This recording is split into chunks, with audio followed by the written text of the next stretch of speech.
नमस्कार मंडळी, देवघर आणि देव्हारा सिरीजच्या 10व्या एपिसोडमध्ये मी रोहिणी तुम्हा सर्वांचं मनापासून स्वागत करते.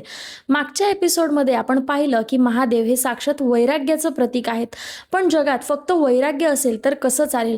जगाला मायेच्या तृप्ततेची आणि अन्नाची सुद्धा गरज असते. आज आपण अशा देवतेबद्दल जाणून घेणार आहोत ज्या साक्षात अन्नाच्या देवता आहेत, ज्यांच्या समोर साक्षात भगवान शिवशंकरांनी सुद्धा आपली झोळी पसरवली होती. हो बरोबर, मी आज माता अन्नपूर्णा यांच्याबद्दल बोलणार आहे. माता अन्नपूर्णा देवतांची स्वरूप मूर्ती आपल्या देवघरात कशी असावी, ती देवघरात नक्की कुठल्या जागेवर ठेवावी, माता अन्नपूर्णा मातेची आराधना कशी करावी जेणेकरून आपल्या घरातील जे धनधान्याचे साठे आहेत, जे अन्नाचे साठे आहेत, ते कायम ओसांडून वाहतील आणि आपल्या घरातील व्यक्तींना, आपल्या कुटुंबाला कधीही अन्नाची कमतरता भासणार नाही. त्याचबरोबर माता अन्नपूर्णा आणि भगवान शिव याच्या अतूट नात्याबद्दल सुद्धा मी आज तुम्हाला एक छोटीशी कथा सांगणार आहे. त्याच्यामुळे आजचा व्हिडिओ शेवटपर्यंत नक्की पहा. चला, माता अन्नपूर्णा नक्की कोण आहेत आणि त्यांचा जन्म कसा झाला? तर आपल्या सगळ्यांनाच माहिती आहे की माता अन्नपूर्णा ह्या पार्वती मातेचं एक स्वरूप आहेत. तर त्यामागे एक छोटीशी पौराणिक कथा आहे. तर एके दिवशी कैलासावर भगवान शिव आणि माता पार्वती यांच्यामुळे मध्ये संवाद सुरू होता. तर भगवान शिव म्हणाले की हे जग केवळ एक माया आहे आणि या जगातील शरीर हे सुद्धा एक माया आहे. तर माता पार्वतींना वाटलं की ह्या जगात शरीर एक माया आहे आणि अन्न सुद्धा एक माया आहे. तर मग जगाचं पोषण कसं होईल, जगाची भूक कशी भागेल? तर या गोष्टीची जाणीव करण्यासाठी माता पार्वती अदृश्य झाल्या या दृष्टीमधून. तर त्या अदृश्य झाल्यानंतर पृथ्वी तलावरतील लोक आहेत ते अन्नासाठी तडफडू लागले, अन्नाची उणीव भासू लागली आणि चराचरात हाहाकार गाजला.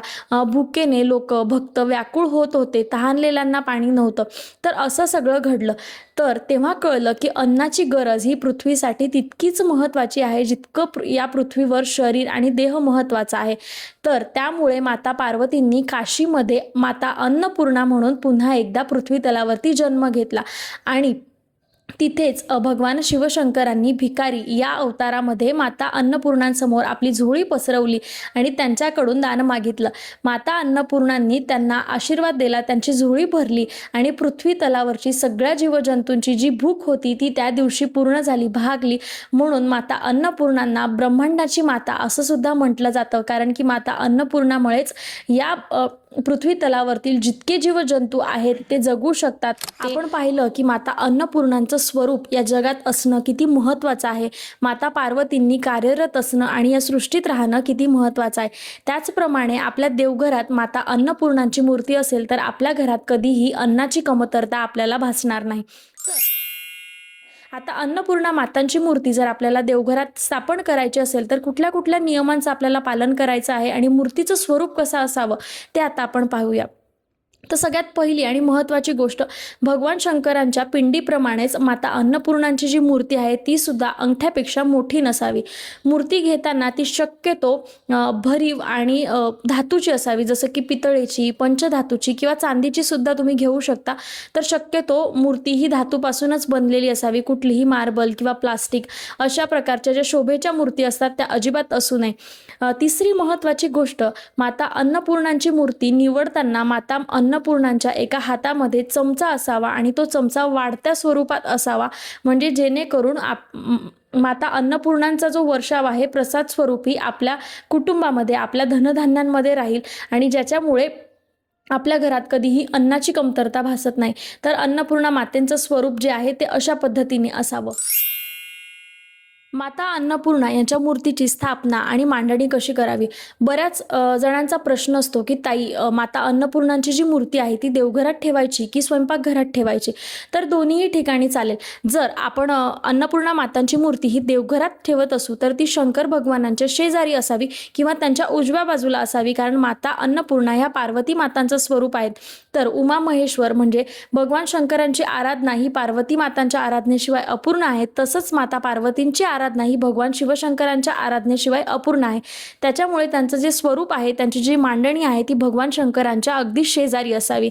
जर तुम्ही स्वयंपाकघरात मांडणी करत असाल तर किचन ओट्यावर ईशान्य कोपऱ्यात शक्यतो एका छोट्या पाटावर लाल चं कापड अंथरून तिथे माता अन्नपूर्णांची मूर्ती तुम्ही तिथे स्थापन करू शकता. किंवा मग माता अन्नपूर्णाचा जो फोटो आहे, ज्या भगवान शंकरांना वाढत आहेत किंवा त्याच्या झोळीमध्ये अन्नदान करत आहे तसं स्वरूप सुद्धा ईशान्य कोपऱ्यामध्ये तुम्ही माता अन्नपूर्णांचं ठेवू शकता। मूर्ती ठेवताना शक्यतो ती वाटीमध्ये, तांदूळाच्या वाटीमध्ये शक्यतो धान्य भरून ठेवायचं, कारण की माता अन्नपूर्णांचा वास हा धान्यामध्ये असला तर आपल्या घरातील धनधान्याचे जे साठे आहेत ते भरभरून असतात आणि जे साठे आपल्या घरात आहेत त्याच्यावर साक्षात माता अन्नपूर्णाची कृपा राहते। तर हे झालं देवघरामध्ये किंवा किचन ओट्यावर। पण जर तुम्हाला ठेवायचं असेल तर तुम्ही जे धनधान्यांचे आपले जे डबे असतात किंवा कोठार असतात जिथे आपण धान्य भरतो, तर त्याच्यामध्ये सुद्धा आपण अन्नपूर्णा मातांची मूर्ती ठेवू शकतो। म्हणजे धान्याच्या मध्यभागी जरी आपण ठेवली तरीही चालेल, पण शुभवारी, शुक्रवार, पौर्णिमा अशा शुभ तिथींना आपल्याला त्या मूर्तीची वेळोवेळी बाहेर काढून पूजा अर्चा करून ती पुन्हा तिथे ठेवून द्यायची। अशा प्रकारे आपण स्थापना आणि मांडणी माता अन्नपूर्णांची आपल्या घरामध्ये, देवघरामध्ये, स्वयंपाकघरामध्ये करत असतो। माता अन्नपूर्णांचं स्वरूप जे आहे ते स्वयंपाकघरात असणं अतिउत्तम मानलं जातं, कारण जिथे आपण अन्न शिजवतो तर त्या अन्नाला कुठल्याही प्रकारचा दोष लागू नये, कारण ते अन्न खाऊनच आपण आपले ज्या गोष्टी आहेत त्या कार्यरत करत असतो किंवा आपल्या शरीराची जी वाटचाल असते ती चालना होत असते। त्याच्यामुळे आपल्या अन्नाला कुठल्याही प्रकारचा दोष लागू नये याच्यासाठी माता अन्नपूर्णांचं स्वरूप आपल्या देवघरामध्ये असणं अतिउत्तम मानलं जातं। किंवा मग जिथे आपण घरातील धान्य स्टोअर करत असतो, तांदूळ किंवा डाळी असतील किंवा आणखी कुठलं धान्य असेल जिथे आपण भरून ठेवतो, त्या डब्यांमध्ये किंवा त्या साठ्यांमध्ये जर माता अन्नपूर्णांचं स्वरूप ठेवलं आपण, तिथे जर त्यांची पूजा केली तर त्या डब्यांमधील, त्या साठ्यांमधील धान्य कधीही संपत नाही। म्हणजे ते कधीच संपत नाही। त्याला काय म्हणतात, अक्षय भंडार असं म्हणत असतात। त्याच्यामुळे जर तुम्ही डब्यात मूर्ती ठेवत असाल तरी अतिउत्तम, तुमच्या घरातील धनधान्य हे कायम ओसांडून वाहतील असा संकेत माता अन्नपूर्णा आपल्याला देत असतात। माता अन्नपूर्णांची सेवा जितकी साधी आहे तितकीच प्रभावी आहे। तर माता अन्नपूर्णांची स्थापना आपल्याला एका तांदूळाच्या वाटीमध्ये करायची असते। तर हे तांदूळ आपण दर महापौर्णिमेला किंवा शुक्रवारी, मंगळवारी आपण बदलून घेऊ शकतो आणि ते जे तांदूळ आहे ते आपण घरातील धान्यांमध्ये मिसळू शकतो किंवा त्याचा भात करून खाऊ शकतो। त्याच्यात साक्षात माता अन्नपूर्णांचा आशीर्वाद आपल्याला मिळत असतो। रोजचा स्वयंपाक झाल्यानंतर त्याच्यातील थोडासा भात किंवा चपाती माता अन्नपूर्णांना आपल्याला समर्पित करायची असते, जेणेकरून त्या शिजलेल्या अन्नामध्ये माता अन्नपूर्णांचा वास राहील, त्यांची कृपादृष्टी त्याच्यावर राहील।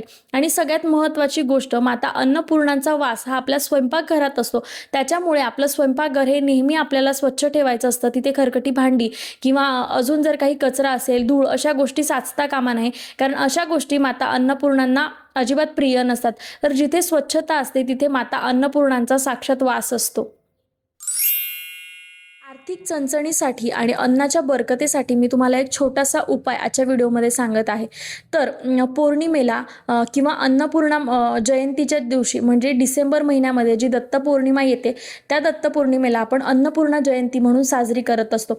तर या विशेष दिवशी आपल्याला काय करायचं असतं, जे तांदूळ आपण अन्नपूर्णा माताच्या मूर्तीच्या खाली ठेवलेले असतात, तर त्या तांदूळापासून आपल्याला एक केशरयुक्त खीर बनवायची असते आणि ती घरातील लोकांनी प्राशन करायची असते। तर याच्याने काय होतं, आपल्या घरातील जी गरिबी आहे, जी चणचण आहे ती दूर व्हायला मदत होते। जर तुमच्या घरामध्ये अजिबात पैसा टिकत नसेल किंवा अन्नाची खूप नासाडी होत असेल, तर गुरुपुष्यामृत योग किंवा पौर्णिमेला माता अन्नपूर्णांवर आपल्याला केशरयुक्त दुधाने अभिषेक करायचा असतो। अन्नपूर्णा मातांचा मंत्र 11 वेळा आपल्याला म्हणायचा असतो। ही सेवा केल्याने आपल्या घरातील जी अन्नाची नासाडी आहे ती कमी होते आणि गरिबी कमी होते आणि आपल्या घरात पैसा टिकायला मदत होते। मंडळी, अन्न हे पूर्ण ब्रह्म आहे आणि ज्या घरामध्ये अन्नाचा सन्मान केला जातो तिथे साक्षात माता अन्नपूर्णांचा वास असतो। कारण आपल्याकडे कितीही धनसंपत्ती असली, कितीही पैसा असला, पण आपली जी क्षुधा आहे, आपली जी गरज आहे, ती अन्नानेच आपली तृप्तता पूर्ण होत असते। त्याच्यामुळे अन्नाचा आदर केला तर माता अन्नपूर्णांची दृष्टी, कृपादृष्टी जी आहे ती आपल्यावर नेहमी असते। तुमच्या देवघरामध्ये अन्नपूर्णा मातांची मूर्ती आहे की फोटो आहे हे मला कमेंटमध्ये कळवायला विसरू नका। आणि आजचा व्हिडिओ तुम्हाला आवडला असेल तर माता अन्नपूर्णा असं मला कमेंटमध्ये लिहून नक्की कळवा। पुढच्या एपिसोडमध्ये आपण माता लक्ष्मी यांच्याबद्दल सविस्तर माहिती घेणार आहोत। देवघर आणि देवारा ही विशेष सिरीज सुरू केलेली आहे, जिथे आपण आपल्या देवघरातील प्रत्येक देवी देवतांबद्दल माहिती जाणून घेत आहोत। ही सिरीज तुम्हाला कशी वाटली हे मला कमेंटमध्ये कळवायला विसरू नका। पुन्हा आपण भेटूया पुढच्या नवीन भागामध्ये। तोपर्यंत सगळ्यांना श्री स्वामी समर्थ।